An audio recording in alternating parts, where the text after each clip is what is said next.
Ange, are we live yet, Ange? Oh, hang on. We're about to go live.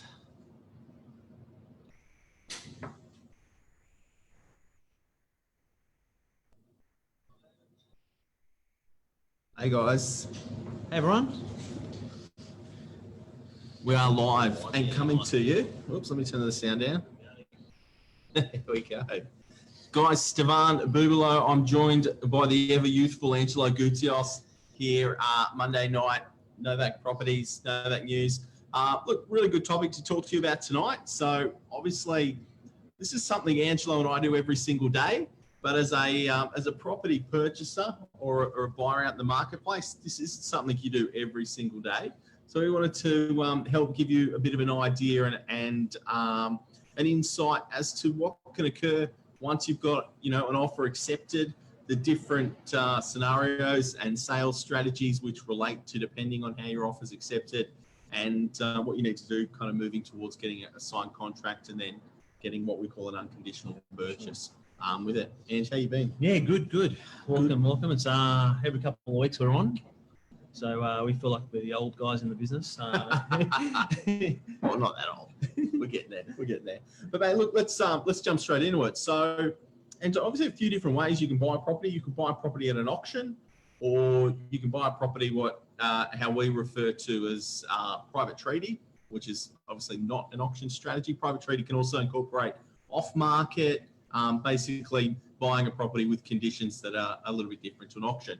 And do you want to talk us through an auction? What would happen if you're a buyer there and you turn up and start bidding? So with an auction, I guess, and this comes to a lot of anyone that's looking to go into market as well, and any possible sellers as well down the track, that when you're sort of choosing, I guess, whether you're going to go to auction or whether you're going to go down a private treaty path, it depends on also the type of property, I believe, that you're going to be selling. So, for example, a one-bedroom unit, a two-bedroom unit, there's a huge chance that that's going to be very desirable for a first home buyer.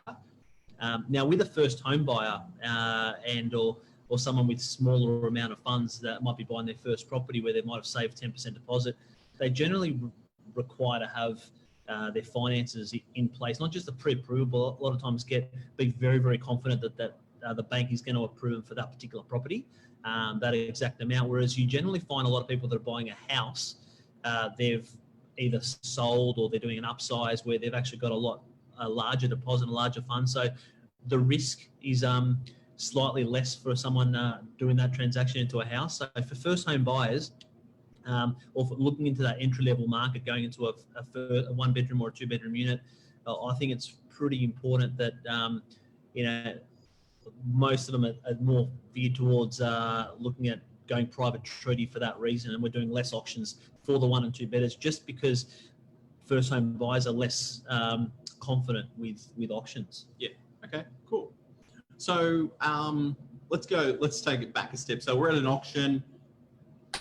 Hammer falls. You are the lucky winner. Your bid's been accepted. What's going to be asked of you as the buyer now at this point, Angelo? What do you need to have with you? What are the next few steps as a buyer we need to do to sign a contract under an auction? So under auction conditions, you're required to, unless you've pre-negotiated something with the agent and the owners and the solicitors prior, generally 10% deposits required on the day. In form of most cases, it's a bank check of a 10% deposit. So that's what's required. Hand over your driver's license, which you generally do at the start to register to bid, which you have to have registered to bid to obviously go from there. And then your next steps from there is generally on the Monday or Tuesday or the following day after an auction, being that in most cases it's weekends that we're doing at the moment, where you will send the contract of sale to your broker, also to straight away get the finances in place, so we can, so your broker can have you unconditionally approved as soon as possible, so you're ready to settle in time. Yeah. So I guess the good thing is with an auction, when you are the successful bidder, the fall of the hammer basically indicates you are the successful bidder. It's indicating that the vendor has accepted your offer, and then it's just a matter of signing that contract, obviously showing the identification. But that contract's an unconditional contract. Correct. So, isn't it? Correct. Yeah. And the differences between an unconditional contract and a conditional contract are that an unconditional contract is generally something you'd sign in in a private treaty sale. I don't want to try to use this term, but in a property that wasn't for sale via auction. And the reason it's called unconditional, the reason it's called unconditional on an auction is because there's no conditions attached to it. A conditional contract is something that means there's obviously conditions relating to it, which is a cooling off period, which we'll jump to now. So auction, pretty straightforward. You're the winner. You put down your deposit, you sign a contract, and it's sold on the spot. The other way, a private treaty sale, you've seen a property. We'll use a rough example, a 2-bedroom apartment here in DY, $800,000. It's a nice one. It's near the beach. And I'm a buyer, Andrew. You're the agent. I've come to you, and we've negotiated $800,000. You've come back to me saying the owner's going to accept it. A lot of people think at that point, being the buyer, that yes, the agent's told me my offer's been accepted, and they think that's it. It's done. It's secured. It's locked in. When it's actually not. There's a few stages we've got to go through to legally lock that contract in and secure that property for the buyer. So what would the first thing you would ask a buyer to do, Ange, once you've come back and you've said to them, Angelo, your offer's been accepted, congratulations. What do I need to do for you? So there's two ways of purchasing a property. One which is covered under, in generally, unconditional exchange. And the other one's with a 5-day cooling off period, which generally 5 days. At the moment, some banks are taking What's longer. An unconditional exchange, Angelo, with a non-auction property? So a non-auction property generally means, if you a standard contract comes with a standard cooling off period. A standard cooling off period is gives 5 working days, time for generally three things to happen with property, where it's getting your funds in place. So whether that means if you've had pre-approval on a property, it gives you enough time to get your unconditional approval in time. So your banks will give you what's generally required there is the minute we exchange contracts, we send the front page or generally most cases of the contract over to your broker, where your broker then immediately orders a valuation on the property if the bank is to require one. And you get your bank approve your loan based on that property at that purchase price, that they're happy and they feel comfortable with the sale to proceed at that price. So that gives them enough time. That's one thing that you do. The second thing is your solicitor goes through the contract. There's a lot of nervous buyers. They're like, I need to get and make sure my solicitor goes over everything first before we even exchange into an cooling off period. That is also fine, and for some solicitors they require that, or buyers they would like that to happen first. Mm-hmm. But at the same time, in that 5 working days of cooling off period, your solicitor will go over the contract. And number 3 is getting your either a strata, or if you're buying an strata block, getting a strata done, and also your a building inspection if you're buying a house. So that's a step number 3. Yeah. So really two main parts. One is you can go unconditional. So I found a property I like. I'm going to come in. Angelo said I've got it. And then there's 2 ways. One is I can do a 66W, which is again uncommon language to most people. But that's a document signed by your solicitor as a purchaser. So as the buyer solicitor will sign that, put that into the contract. That basically means you're buying the property without a cooling off period. I've got to come to you with the full deposit, Angelo. Correct. Full deposit. It generally means that you've done everything first prior. So you've got the offer accepted, and then you go down the quick motions of get us quick strata. Generally, in most cases now, we have strata reports available to purchase on the day. So the minute you see a property, I know this happens with us. We have either, if it's a house, we've got a building and pest inspection available immediately to purchase, or a strata inspection available as well. So making a quick final decision, or if you can move very quickly, a buyer can go sit with their solicitor within 24 hours, have a strata and a building inspection available for them, and if their finances are approved or they're cash ready, they can pounce on a property. So basically, if the agent's saying to you as a purchaser, the vendor requires a 66W certificate, basically it's saying that the seller's asking you to waive the cooling off period. You're going to have to do the runaround before you sign the contract, but once you do sign the contract, that's it. It's going to be sold to you on the spot. The other scenario, Ange, is the cooling off period, which you're talking about, the 5 business days, and the deposit's a bit different there, isn't it? The deposit there is generally 1/4%. So look at it this way: at $1 million property, it's $2,500. So it's a very I wouldn't say it's small because it's still not a small amount of money to lose if you were to. So that amount there, the minute contracts are exchanged, if let's say your finance does fall through in that week, your bank will not approve you for the loan. Change your mind on purchasing that property. You can rescind the contract and you can withdraw from the purchase, but you are forfeiting to the vendor that 0.25% deposit. So, on a smaller one-bedroom purchase of $500,000, it doesn't sound like a lot of money because it's around the $1,200 mark. Although, if you're purchasing a house, that amount does come to about $3,000. So, So basically, a cooling off period. The benefits, I guess, really to the cooling off period are that as a buyer, like Angelo mentioned, you can enter into an agreement to buy the property, but you reserve the right for 5 business days, can be negotiated to 10 business days or whatever you need. But generally it's 5. As a purchaser, you can reserve the right to rescind on the contract, but you will forfeit 0.25% of the purchase price to the vendor if you do that. Yep. But the vendor can't rescind. No, locked in. The vendor can't. Very, very rare situations. Stevan's had one recently, but it's a very, very rare situation where, and that has to be mutually agreed if something is to happen there. But but it's that's the 2 methods, and generally we ask that up if you're actually a purchaser that you've got your finances in place and or if you're a cash buyer. It's unfortunate to the first home buyers and to other purchasers where they are only putting down a 10% deposit where they need to get that valuation done.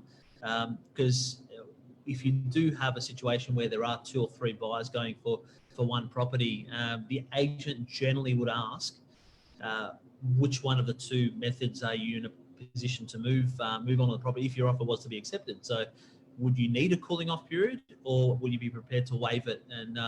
And to everybody or to any vendor, the unconditional 66W exchange is music to their ears. So. Yeah, they'll like that.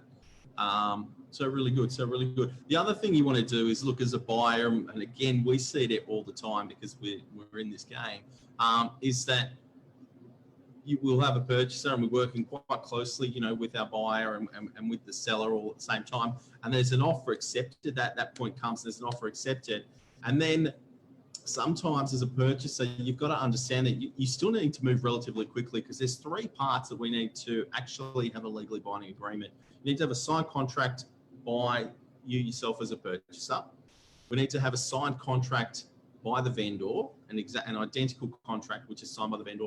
And thirdly, there has to be an exchange of a monetary figure to execute a contract. So until all 3 of those steps are done, the property is still technically legally for sale. And this is where a lot of people sometimes say, like I still hear it every now and then.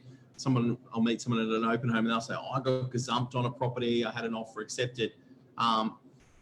The question is okay, as soon as you got your offer accepted, did you go down, sign a contract, and did the vendor sign a contract and put down your deposit? Because we still sometimes will come across as a purchaser, you're not used to this.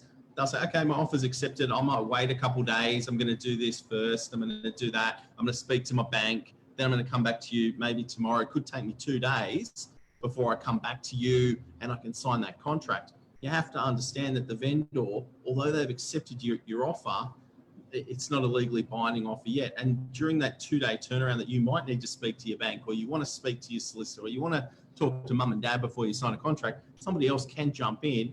And as agents, if another offer comes in, we have got the legal responsibility to convey all offers to our owners. Yep. So a lot of times, the quicker you can move once you've got that offer accepted, and a cooling off period will give you time to do other behind the scenes research, the better it is for you and the lower the risk there is of somebody else jumping in, with a higher offer. Because again, it's not the agent that's going to try to move you out of a deal. It's just if another buyer comes along at a higher price, we have a legal and moral obligation to our vendors to put that offer forward to them. So as a buyer, jump on it as soon as we tell you. That's why sometimes the cooling off periods, it's not a small, if you've been looking for properties out there, it's a good, and it's that cooling off period get found. So Another thing The is risk in the cooling off period is only minimal. Look, I say only minimal. It's a couple $1,000s, but it means you can. You just know that, especially if you've been looking out there for a while and you've got an offer accepted, you can be in a position where you can sign a contract pretty much immediately. And we have. It was only last month where I had an offer come back or at an open house actually, and within an hour it was accepted, and they literally went, had a coffee, came straight to the office, signed a contract, and locked the property in for a week. So yeah, by signing. So that's an awesome. If you are looking, I mean, I wouldn't risk just waiting. If I guess I know it's not a small amount of money to lose, but at the same time, it's if you've been looking out there, you might as well lock the owner in that case. I mean, and we're both agents, and we've been doing this for a number of years now. How soon? I know it's not there's no right or wrong answer, but once you've spoken to a buyer and you've told that purchaser, hey, congratulations, your offer's accepted. Like, how soon do you like to see a signed contract back from them? I've had situations where on one of my recent ones actually, it was about 6 o'clock at night. Their offer got accepted. They sent me over the details within a half an hour, which we generally need is your name, full names is the way you're going to be buying the property in, and your current address, and also which solicitor is going to be acting for you. They're pretty easy things, and once those three things are in, this is now going into a cooling off period. We could prepare a contract literally within half an hour or an hour, and actually have a contract executed by both parties within a couple of hours and exchanging that same day. So that one there was at 6 o'clock at night, which only their offer got accepted, and I can tell you now around 9-10 o'clock at night. We absolutely love DocuSign. So now with the new rules, is we don't have to. You got an owner that's an hour away. You literally now can email both of them, and by DocuSign we've got both contracts back in our hand. Print both of them off, and then the agent exchanges. So it's amazing. That's an ideal or very quick for the buyer. They know that they've got it.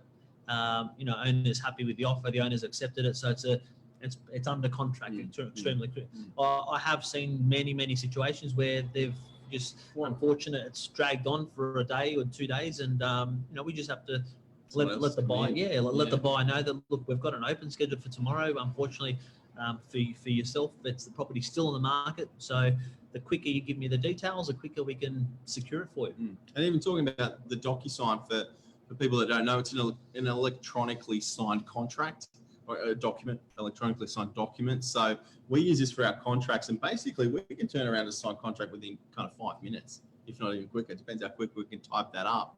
So even as a buyer, we can once we've got an offer accepted, we can have a contract into your email within probably 5 to 10 minutes. That can be signed and sent back. At the same time, we're working with the owner, so we can almost have a contract once you've got an offer accepted, ready to go in 5 minutes. Extremely. There's contracts can be.